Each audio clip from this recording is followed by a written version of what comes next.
ప్రస్తుత ప్రభుత్వం కూడా అక్కున చేర్చుకున్న మెగా కంపెనీ గురించి అయితే చెప్పనే అవసరం లేదు. కాళేశ్వరం ప్రాజెక్టు పనుల్లో సింహభాగం వాళ్లదే. ఇప్పుడు కూడా రాబోయే ప్రాజెక్టుల్లో 1000 కోట్ల కాంట్రాక్టులు కూడా ఆ కంపెనీకే. నిజంగా చిత్తశుద్ధి, నిజాయితీ ఉంటే కాళేశ్వరంలో భాగంగా అప్పటి కేసీఆర్ ప్రభుత్వం అక్రమంగా 40,000 కోట్ల అంచనాతో చేపట్టిన అదనపు టీఎంసీ పనులను ఇప్పటికీ ఎందుకు కొనసాగిస్తున్నారు? గత సంవత్సర కాలంలో 2,000 కోట్ల రూపాయలకు పైగా ఎందుకు విడుదల చేశారు? సదరు ప్రాజెక్టు అక్రమమని హైకోర్టు, సుప్రీంకోర్టులో కేసులు వేసిన తమ సొంత పార్టీ నేతతో ఆ కేసును ఎందుకు ఉపసంహరించారు? అందుకోసం సీనియర్ న్యాయవాదులకు ఎన్ని లక్షల ఫీజు చెల్లించారు?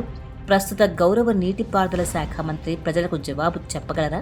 గత ప్రభుత్వంలో పనులు చేసిన కాంట్రాక్టర్లకు 1000 కోట్ల రూపాయలు చెల్లించగలిగిన ప్రభుత్వం మల్లన్న సాగర్లో నిర్వాసితులైన వృద్ధ వితంతువులకు గత ప్రభుత్వం ఎగ్గొట్టిన 18 కోట్ల రూపాయల పునరావాసం డబ్బులను కోర్టు ఆదేశాలు ఉన్నా ఎందుకు చెల్లించలేకపోతున్నారో ప్రభుత్వ ఆర్థిక మంత్రి గారు సెలవివ్వాలి.